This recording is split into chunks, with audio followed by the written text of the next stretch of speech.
بسم اللہ الرحمن الرحیم۔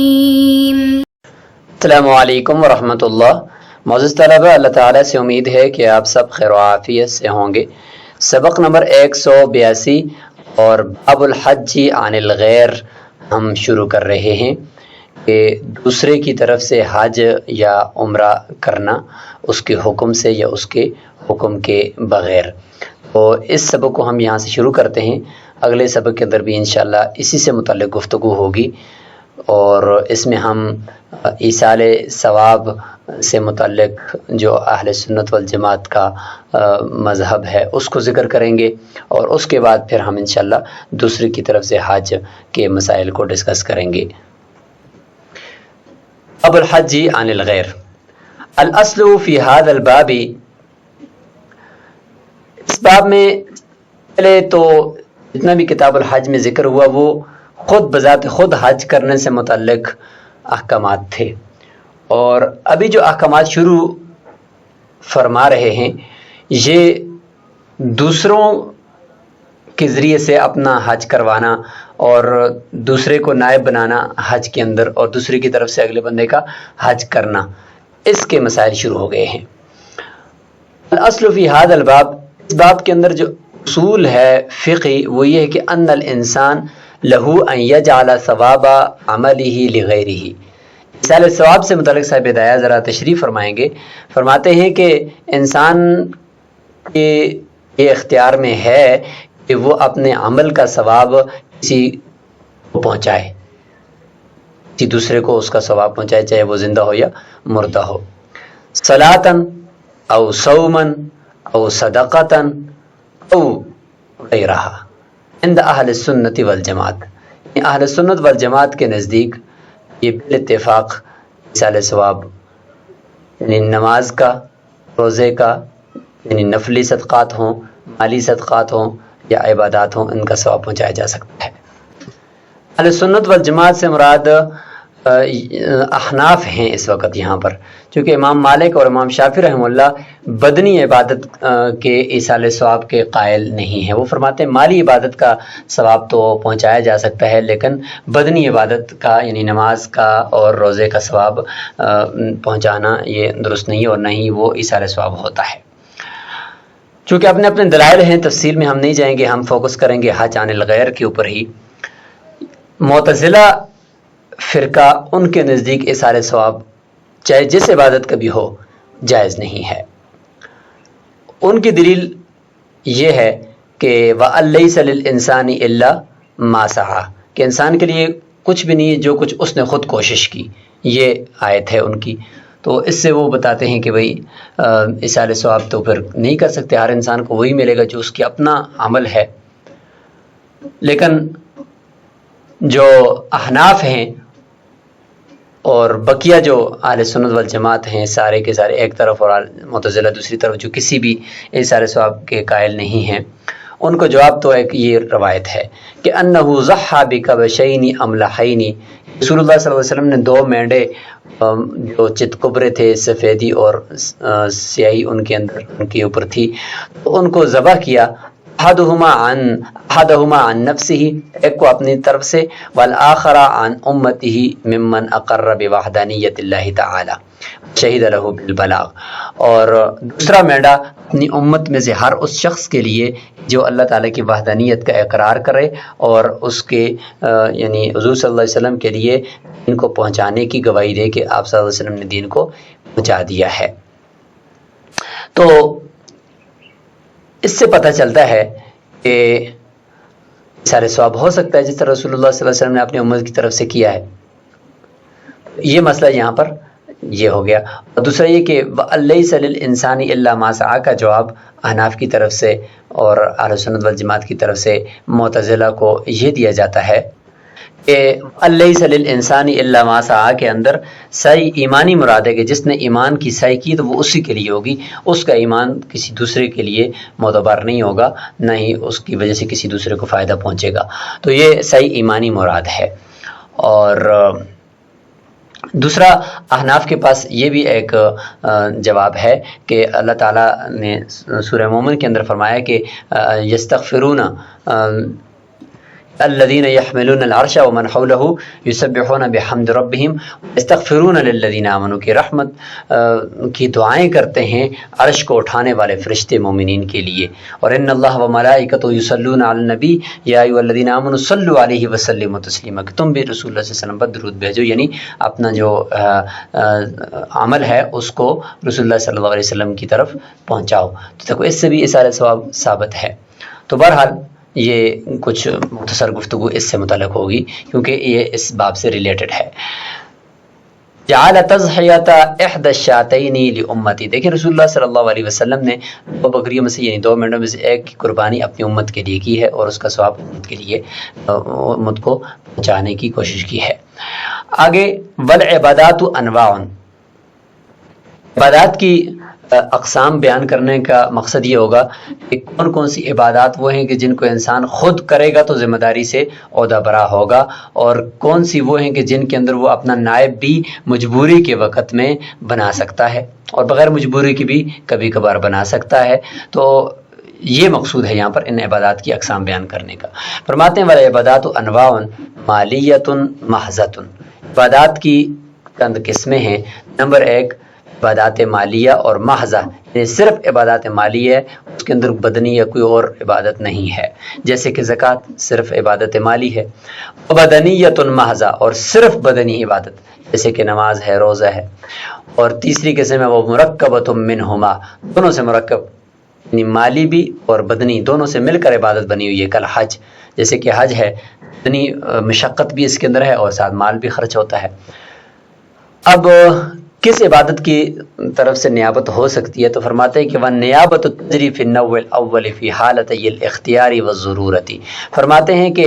حالت اختیار اور حالت ضرورت یعنی مرض وغیرہ احتیاج دونوں صورتوں کے اندر پہلی جو نوع ہے یعنی مالی محض عبادت مالی جیسے کہ زکوٰۃ، اس کے اندر نیابت چل سکتی ہے کہ شخص مجبور ہے کہ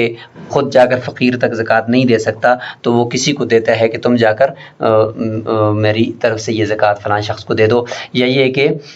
خود مجبور نہیں ہے ویسے ہی کسی کو وکیل بنا دیتا ہے، دونوں صورتوں میں یہ جائز ہے۔ لحصول المقصود بفعل النائب، نائب کے فعل سے یہ مقصود حاصل ہو جائے گا۔ ولا تجری فی النوع الثانی بحال، دوسری جو قسم ہے کہ جس میں بدنی نماز ہے جیسے نماز روزہ، فرماتے اس کے اندر تو نیابت کسی صورت بھی نہیں چل سکتی، لأن المقصود وهو اتعاب النفس لا يحصل به، کیونکہ اس عبادت کے اندر مقصود نفس کو تھکانا ہے اور وہ نائب کے ذریعے سے کرنے سے وہ خود انسان کا نفس تو نہیں تھکتا، حاصل نہیں ہوگا یہ مقصود۔ وتجری فی النوع الثانی ثالث عند العجز، تو جہاں تک تیسری قسم کی بات ہے جو بدنی اور مالی دونوں کا مرکب ہے جیسے کہ حج، فرماتے ہیں کہ اس کے اندر حالت مجبوری کے اندر، عجز کی حالت کے اندر فرماتے ہیں کہ اس میں نیابت چل سکتی ہے۔ مجبور ہے، خود حج نہیں کر سکتا یا مر چکا ہے، حج فرض تھا وصیت کی ہے، تو اس صورت کے اندر اس کی جگہ پہ نائب حج کر سکتا ہے۔ للمعنی الثانی، اس کے اندر جو دوسرا معنی پایا جاتا ہے یعنی عبادت مالی کا، وہ المشقت بتنقیص المال، یعنی مال کو خرچ کر مشقت برداشت کرنا۔ تو اس معنی کی وجہ سے چونکہ عبادت مالی ہے تو نیابت عبادت مالی کے اندر تو چلتی ہے، جس طرح کہ زکوٰۃ ہے تو لہٰذا یہاں پر بھی چلے گی، اور حالت عجز کو ہم محمول کریں گے عبادت مالی والے آپشن کے اوپر اور اس والے حصے میں، چونکہ تو مرکب ہے نا دونوں سے، اس عبادت کے اوپر چونکہ عبادت مالی کو دیکھتے ہوئے اس کو حالت مجبوری کے اندر نائب بنانا درست ہے۔ اور ولا تجری عند القدرت، اور جب حج کے اوپر خود قدرت ہے پھر نیابت نہیں چلے گی دوسرے معنی کو دیکھتے ہوئے، لعدم اتعاب النفس، کیونکہ اس میں عبادت بدنی بھی ہے نا، تو بدنی کا مطلب ہوتا ہے نفس کو تھکانا، تو وہ خود جب تک نہیں تھکائے گا تو نائب کے تھکانے سے وہ مقصود پورا نہیں ہوتا، تو اس لیے اگر قدرت ہے تو پھر ہم اس معنی کو دیکھتے ہوئے ہم کہیں گے کہ اب نائب نہیں بنا سکتے ہو۔ والشرط، اور نائب بنانے کی جو شرط ہے جو پہلی قسم میں جب عاجز ہو، اس کی شرط یہ ہے کہ العجز الدائم الی وقت الموت، موت تک ایسی عاجزی ہے، اس کو ایسی معذوری ہے کہ جس کی وجہ سے یہ حج نہیں کر سکتا، اب جا کر یہ اپنی جگہ پہ حج کسی کو خرچہ دے کر کروا سکتا ہے۔ لأن الحج فرض العمری، کیونکہ حج جو ہے وہ عمر بھر کا فریضہ ہے، عمر میں ایک مرتبہ فرض ہے، لہذا اگر پوری زندگی وہ ایسا اپاہج ہو گیا ہے، ایسا معذور ہو گیا کہ نہیں کر سکے گا، تو پھر وہ کسی کو نائب بنائے گا۔ وفی الحج نفل، جہاں تک نفلی حج کی بات ہے وہ فرماتے ہیں کہ اس میں نیابت چل سکتی ہے یا نہیں، فرماتے تجوز الانابۃ حالت القدرتی، اس میں حالت قدرت کے اندر بھی نائب بنانا جائز ہے، لأن باب النفل اوسع، کیونکہ نفل کا جو باب ہے وہ بڑا وسعت والا ہے۔ یہاں تک یہ بات مکمل ہوگی کہ کس عبادت میں نیابت چلتی ہے اور کس میں نہیں چلتی۔ ثم ظاہر المذہب، اب احناف کا جو ظاہر الروایہ ہے اس کے مطابق فرماتے ہیں ان الحج یقع عن المحجوج عنہ، یہ بیان کرنا مقصود ہے کہ یہ جو نائب حج کرے گا تو حج کا یہ فعل جو کرے گا تو یہ حج آگے واقع کس کی طرف سے ہوگا، یہ بات تو ہمیں معلوم ہوگی کہ اس کا ثواب آپ کسی کو پہنچا سکتے ہیں، لیکن یہ جو حج کر رہے ہیں یا یہ عبادت جو انسان دوسرا کرے گا نائب، تو یہ عبادت یہ کس کی طرف سے واقع ہوگی۔ تو اس میں جو حناف کا ظاہر مذہب ہے وہ یہ ہے کہ عن المحجوج عنہ، یہ جو حج ہے یا یہ عبادت جو دوسرے نے کی ہے، وہ فرماتے ہیں یہ جس کی طرف سے حج کیا جا رہا ہے اسی کی طرف سے ہی واقع ہوگی، نہیں گویا کہ یہ اسی نے ہی حج کیا ہے، یہ حج اسی کے ہی کھاتے میں لگے گا۔ وَبِذَلِكَ تَشْهَدُ الْأَخْبَارُ الْوَارِدَةُ فِي الْبَابِ، اسی حوالے سے جو خبریں ہیں یعنی روایات ہیں وارد ہوئی ہیں اس باب میں گواہی دیتی ہیں اسی بات کے اوپر، کا حدیث الخثعمیہ، حضرت خثعمیہ ایک صحابی ہیں، ان کو رسول اللہ صلی اللہ علیہ وسلم نے فرمایا تھا کہ حجی عن ابی کی واتمیری، اپنے باپ کی طرف سے حج بھی کیجئے، واتمیری اور اس کی طرف سے عمرہ کیجئے۔ یہ عورت ہے خثعم قبیلے کی، اس نے یہ پوچھا تھا کہ اللہ کے نبی میرا والد بوڑھا ہے اور اس کے اوپر حج کا فریضہ ہے، حج فرض ہے اس کے اوپر، اور وہ استطاعت نہیں رکھتا کہ وہ اپنے اونٹ کے اوپر سوار ہو کر جا سکے، تو کیا کروں؟ آپ صلی اللہ علیہ وسلم نے فرمایا فحجی عنہ، اس کی طرف سے حج کریں۔ تو اس کا مطلب یہ کہ اس کی طرف سے حج کرنے کا مطلب یہ کہ یہ حج باپ کی طرف سے ہوگا، اور گویا کہ یہ باپ ہی نے کر دیا اور باپ اس سے عہدہ برا ہو جائے گا۔ وعن محمد رحمہ اللہ، امام محمد رحمہ اللہ فرماتے ہیں، ان سے ایک روایت ہے کہ ان الحج یقع عن الحاج، یہ جو حج کرے گا نا تو یہ حاجی یعنی جو حج کرنے والا بندہ جو آپ نے بھیجا ہے نائب، یہ اسی کی طرف سے ہے،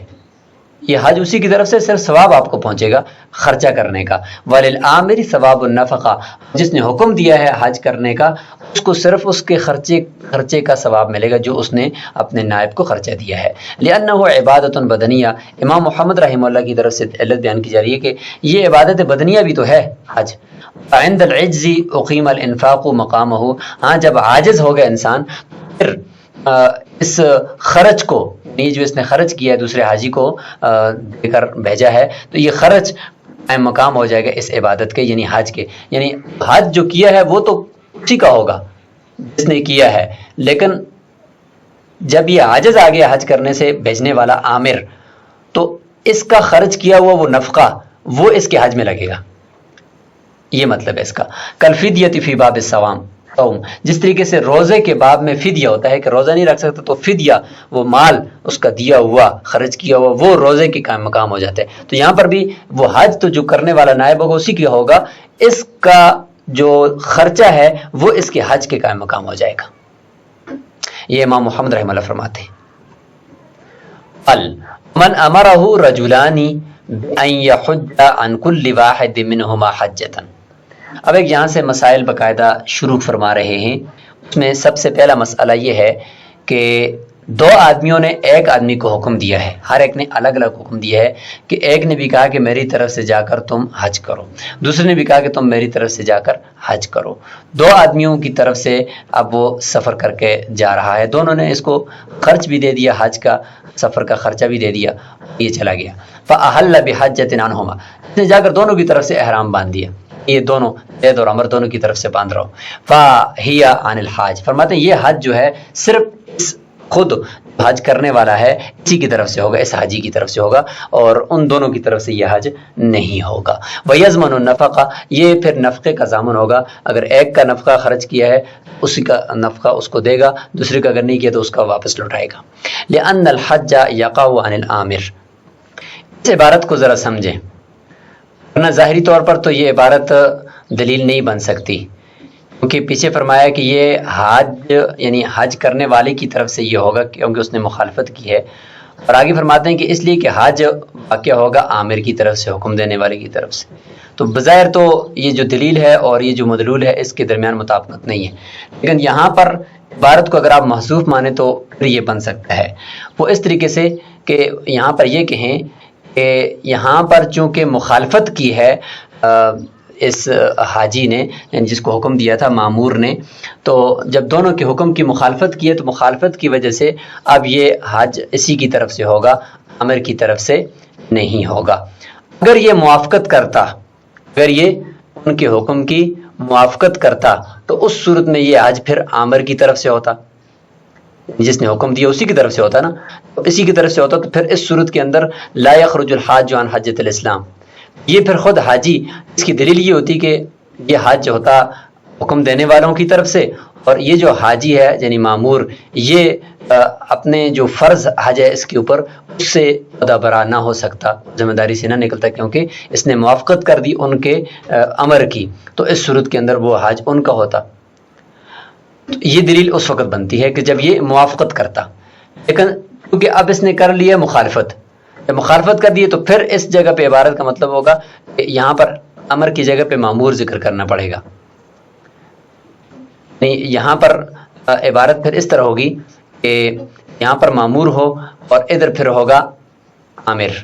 یہاں پہ عبارت میں ہوگا عامر، مطلب یہ ہوگا کہ چونکہ اب جس طرح اس نے مخالفت کر دی ہے، فرماتے ہیں کہ جب مخالفت کر دی تو اب یہ حج جو ہوگا یہ مامور کا اپنا ہے، مامور کا اپنا حج ہے، پھر یہاں پر ہو جائے گا مامور کے لئے ان الحج یقع عن المامور،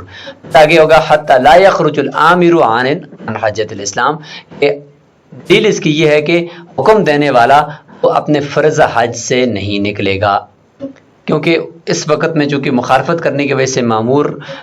کے ذمہ چلا گیا ہے اور یہ حج مامور کا ہو گیا، عامر کا ہوا ہی نہیں ہے، جب ہوا ہی نہیں ہے تو پھر یہ عامر جو ہوگا حکم دینے والا یہ فرض حج سے ذمہ داری اس کی نہیں پوری ہوگی، اس کو فرض حج دوبارہ کرنا یا کروانا ہوگا۔ تو اس طریقے سے کر کے آپ اس عبارت کو سمجھ سکتے ہیں، ورنہ ظاہری طور پر یہ عبارت اس طریقے سے آپس میں ملتی نہیں ہے۔ وَكُلُّ وَاحِدٍ مِّنْهُمَا أَمَرَهُ أَن يُخَلِّصَ الْحَجَّ لَهُ مِنْ غَيْرِ اشْتِرَاكٍ، ہر یعنی ان دونوں میں سے آمروں میں سے جس نے حکم دیا ہے ان میں سے ہر ایک نے یہ حکم دیا اس کو کہ یہ حج کو صرف اور صرف میرے لیے کرے، خالص طور پر، نہ کہ مشترک طور پر۔ لا يمكن إيقاعه عن أحدهما، لہٰذا اب اس کے لیے ممکن نہیں ہے اس حج کو واقع کرنا دونوں میں سے کسی ایک کے لیے، لعدم الاولویت، دونوں میں سے کوئی ایک اولا تو نہیں ہے، کسی نے کوئی زیادہ رقم دیو کسی نے کم دیو، نہیں دونوں برابر ہیں، تو جب کسی ایک کے لیے مقرر بھی نہیں کر سکتا تو فیقع عن المأمور، مخالفت کی صورت میں یہ حج جو ہوگا کہ مامور کی طرف سے واقع ہو جائے گا، تو لہٰذا یہ والی دلیل کو ادھر سمجھیں آپ، یہاں پر پھر مامور آ جائے گا اس صورت میں، مخالفت کی صورت میں۔ لا يمكنه ان يجعله عن احدهما بعد ذلك، جب ایک دفعہ یہ مامور کی طرف سے ہو گیا ہے، یعنی اس کی اپنی طرف سے ہو گیا حج کرنے والے حاجی کی طرف سے، تو پھر اس کے لیے بعد میں بھی ممکن نہیں ہے کہ یہ ان دونوں میں سے یعنی حکم دینے والوں میں سے، خرچہ دینے والوں میں سے کسی ایک کے لیے کر دے، کیونکہ حج ہو جانے کے بعد اب کسی کی طرف اس کو نہیں پھیر سکتا۔ بخلاف ما اذا حج عن ابویہ، خلاف اس صورت کے کہ جب کوئی شخص اپنے والدین کی طرف سے کرے، تو اس میں بھی اشکال ہوتا ہے نا، کہ ایک سوال ہوتا ہے کہ جب یہاں پر آپ کہتے ہو کہ حج کرنے کے بعد وہ کسی ایک کی طرف اس حج کو نہیں پھیر سکتا، تو یہاں پر والدین کی طرف سے اگر کوئی حج پھیرے تو آپ کہتے ہیں کہ بھئی ان کا ثواب آپ ان کو بھیج سکتے ہیں، اور ان کو ان کی طرف سے آپ حج کرنے کے بعد بھی والدین کو وہ اس کا ثواب پہنچا سکتے، تو یہاں پر ایسا کیوں نہیں ہے؟ تو اس کا جواب دے رہے ہیں کہ اذا حج عن ابویہ، جب انسان اپنے والدین کی طرف سے حج کرتا ہے تو اس میں ایسا نہیں ہے کہ وہ حج کے بعد ان کی طرف منسوب نہ کر سکے کہ فإن له أن يجعله عن أيهما شاء، وہاں پر والدین کے میں سے جس کے لیے بھی چاہے وہ اس حج کو ان کی طرف منتقل کر سکتا ہے ثواب کو، لأنه متبرع بجعل ثواب عمله لأحدهما أو لهما، کیونکہ وہاں پر وہ تو احسان کرنے والا ہے، اس کو کسی نے حکم تو نہیں دیا کہ ہماری طرف سے حج کرو، بلکہ وہ احساناً ایک حج کر رہا ہے تو وہ احسان کر کے تبرع کر رہا ہے اپنے عمل کا ثواب بھیجنے کے ساتھ اپنے والدین میں سے کسی ایک کے لیے یا دونوں کے لیے۔ تو فیبقى علی خیارہ بعد وقوعہ، لہذا یہ اس کے اپنے اختیار کے اوپر ہی برقرار رہے گا اس کے واقعہ ہونے کے بعد، یعنی حج کے ہو جانے کے بعد، وقوعہ سببا لثوابہ، کہ یہ حج جو ہوگا یہ اس کے اختیار کے اوپر باقی رہے گا، کب؟ بعد وقوعہ سبب لثوابہ، اس کے ثواب کا سبب واقع ہو جانے کے بعد۔ جب یہ حج اس نے کر دیا تو یہ حج اس کے ثواب کا سبب بن گیا، جب بنا تو اب اس کو اختیار ہے کہ اس ثواب کو جس کو بھی پہنچائے، کیونکہ یہاں پر کسی نے اس کو آرڈر تو نہیں کیا ہو نا۔ وہنا، اور یہاں جو ہمارا مسئلہ ہے یہاں پر تو یفعل بحکم العامر، یہاں پر تو اس نے حکم دینے والے کے حکم کے مطابق ہی کام کرنا ہے۔ وقد خالف امرہما، اگر وہ ان کی موافقت پر کام کرتا تو پھر وہ حج اس عامر کی طرف سے ہوتا، جبکہ یہاں پر تو اس نے مخالفت کر دی ان کی، تو فیقع عنہ، اب یہاں پر ان کی طرف سے نہیں ہوگا، اب یہ حج اس مامور کی طرف سے ہوگا۔ ویضمن النفقۃ ان انفق من مالہما، اب جو اس نے خرچ کیا، ظاہر ہے کہ حج تو اس کا اپنا ہو گیا، تو اب جو اس نے خرچ کیا ہے حج کے اندر تو وہ خرچ اس نے دینا ہوگا اور اس کا یہ ضامن ہوگا اگر انہوں نے ان حکم دینے والوں کے مال سے اس نے خرچ کیا ہے۔ لأنہ صرف نفقۃ العامر الی حج نفسی، کیونکہ یہاں پر اس نے گویا کہ حکم دینے والے کا نفقہ وہ خرچ کر دیا ہے اپنے حج کے لیے، ایسا ہو گیا یہاں پر۔ وإن ابہم الإحرام بأن نوى عن أحدهما غیر عین، فرماتے ہیں کہ اگر ایسا ہو گیا اس نے حرام باندھا لیکن نیت دونوں میں سے کسی ایک کی نہیں کی جنہوں نے اس کو حکم دیا تھا اور خرچہ دیا تھا، مبہم چھوڑ دیا، بلکہ یہ کہا کہ بھئی ان میں سے کسی ایک کے لیے میں حج کرتا ہوں، متعین نہیں کیا۔ مزا علی ذالک، اگر اسی طریقے سے اس احرام پہ آگے چلتا رہا اور آگے جا کر اس نے افعال شروع کر دیے تو سارا مخالفن، کیونکہ اس صورت میں وہ مخالفت کرنے والا ہو گیا، اگرچہ پہلی صورت میں بھی مخالفت ہے کہ دونوں کی طرف سے باندھ دیا، دونوں کی طرف سے تو ہو نہیں سکتا، یہاں پر بھی مخالفت ہے کہ مبہم چھوڑ دیا۔ لعدم الاولویت، دونوں میں سے کوئی ایک اولا تو ہے نہیں ہے کہ بھئی کسی ایک کی طرف سے وہ ہوگا۔ ان عین احدہما، اسی کے اندر اگلی صورت، ایک کو متعین کر دیا لیکن متعین کب کیا ہے، اس کے آگے پھر دو صورتیں مزید بنیں گی کہ متعین احرام باندھ دیا، احرام باندھنے کے بعد پھر وہ دو میں سے یعنی احرام مبہم باندھا ہے اور بعد میں جو ہے وہ جا کر وہ دو میں سے کسی ایک کا نام لیتا ہے کہ یہ اس کی طرف سے ہے، لیکن کب؟ قبل المضی، فعال شروع کرنے سے پہلے، فعال حج ابھی تک شروع نہیں کیے اس سے پہلے کسی ایک کا نام بھی لے لیا اور متعین کر دیا۔ تو فکذالک عند ابی یوسف، امام یوسف فرماتے ہیں کہ اب بھی حج اسی کا ہے، اس نے مخالفت کی ہے، کیونکہ احرام باندھتے وقت قیاس کا تقاضا یہ کہ احرام باندھتے وقت اس نے مبہم کیوں چھوڑا ہے، اصل تو وہاں سے اس نے متعین کرنا تھا، بعد میں متعین کرنے کا اعتبار نہیں ہے، وہ القیاس۔ لأنہ مأمور بالتعیین، کیونکہ اس کو تعیین کا حکم دیا گیا ہے اور احرام باندھتے وقت اس کو تعیین کا حکم دیا گیا تھا۔ والابہام یخالفہ، اور اس نے جو شروع میں مبہم چھوڑا ہے وہ اس کی مخالفت اس نے کی ہے۔ فیقع عن نفسہ، پس یہ حج اس کی اپنی طرف سے ہی ہوگا۔ خلاف ما اذا لم یعین حجۃ او عمرۃ، خلاف اس صورت کے کہ جب اس نے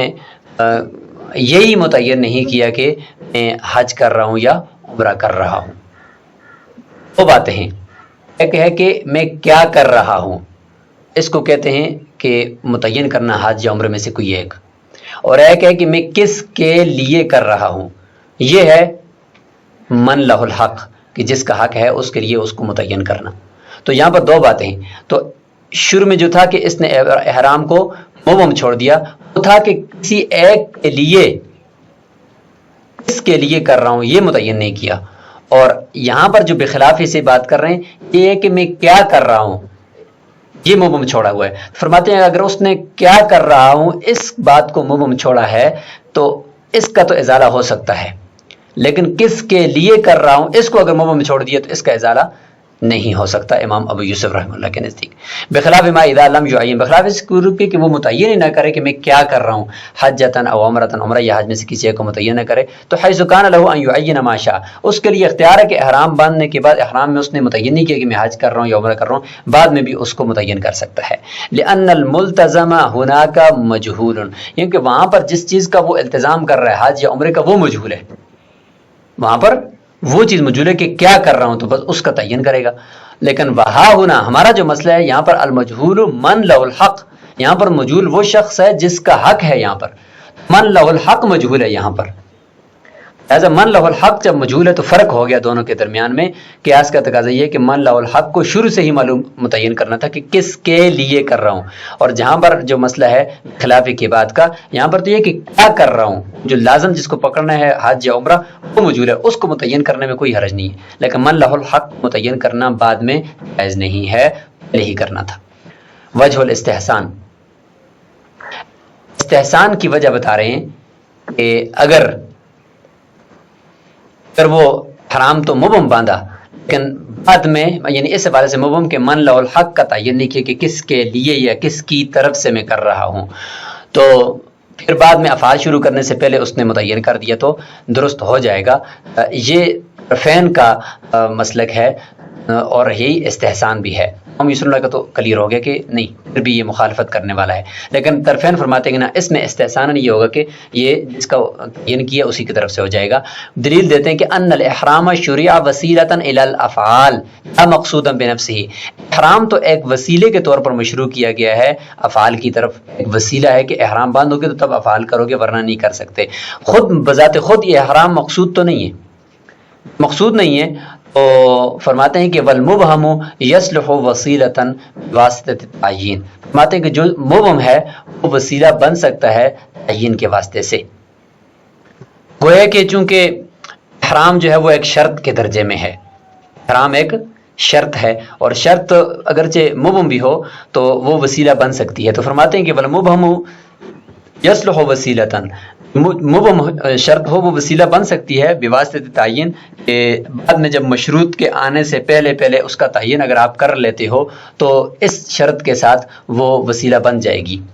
آگے افعال کا۔ تو لہذا احرام اگرچہ مبہم باندھا ہے، کسی ایک کا تعین نہیں کیا، لیکن افعال شروع کرنے سے پہلے چونکہ اصل تو مقصود افعال تھے نا، اس سے پہلے تو گویا کہ احرام ایک وسیلہ ہے اور ایک شرط ہے، تو لہذا فاکتفی بہ، اس مبہم احرام اس کے ذات اکتفا کر دیا جائے گا شرط کے طور پر۔ ہم یہ کہیں گے کہ ابھی تک یہ شرط ہے اور مشروط وہ افعال ہیں وہ پایا نہیں گیا، اس سے پہلے آپ نے تعین کر دیا تو استحساناً یہاں پر یہ تعین ہو جائے گا، اور جس کی طرف سے تعین کیا اسی کی طرف سے یہ حج ہوگا۔ بخلاف ما اذا ادى الافعال على الابهام، بخلاف اس صورت کے کہ اس نے افعال بھی باقاعدہ کچھ نہ کچھ ادا کر دیے اسی ابہام کے اوپر ہی، پتہ نہیں کہ کس کی طرف سے حج کر رہا ہوں، اسی افعال بھی ادا کر دیے، تو اس صورت کے اندر اب جو ہے وہ کسی ایک کا تعین اگر کرے گا بھی اب یہ تعین نہیں ہوگا، لأن المؤدى لا يحتمل التعیین فصار مخالفا، کیونکہ جو ادا کیا ہوا فعل ہوگا نا اس کو ہوگا وہ تعین کا احتمال اب نہیں رکھتا، کہ ادا کر دیا ہے مبہم طور پر ادا کر دیا ہے، جو ادا کر دیا تو اس کا کوئی وجود تو ہے نہیں، وہ تو کیا جو مزہ ہے وہ فقط فاتا، جو چیز گزر گئی ہے وہ فوت ہو گئی ہے، تو فصار مخالفا، اس صورت کے اندر وہ پھر مخالفت کرنے والا ہوگا اور پھر یہ حج اس کا اپنا ہوگا۔ تو یہاں تک یہ بات مکمل ہو چکی ہے، انشاءاللہ اسی دوسروں کی طرف سے حج کرنے کی مزید تفصیلی بحث وہ اگلے سبق کے اندر آئے گی۔ اس کے اندر تو ہم نے یہ کیا کہ دوسروں کی طرف سے حج کرنا یا کسی کو اپنے عمل کا اصالہ ثواب کرنا، اس کے متعلق گفتگو ہو گئی، اور پھر ہم نے یہ کر دیا کہ اگر دو بندے ایک بندے کو حکم دے دیں تو پھر اس کو چاہیے کہ وہ کسی ایک کا تعین کر کے اس کی طرف سے حج کرے، پھر دوسرے کی طرف سے دوسرے سال کرے، دونوں کی طرف سے اگر ایک ساتھ احرام باندھے گا پھر بھی یہ مخالفت کرنے والا ہوگا، اور یہ احرام یہ حج اس کا اپنا ہوگا اور اس کو پھر خرچہ دینا پڑے گا دوسروں جس کا خرچہ اس نے استعمال کیا ہے، اور اگر مبہم چھوڑے گا تو اس صورت کے اندر بھی یہ مخالفت کرنے والا ہوگا۔ ہاں استحساناً اس میں یہ ہے کہ اگر یہ تعین کر دیتا ہے افعال شروع کرنے سے پہلے تو پھر جس کا تعین کیا اس کی طرف سے ہو جائے گا۔ السلام علیکم ورحمۃ اللہ۔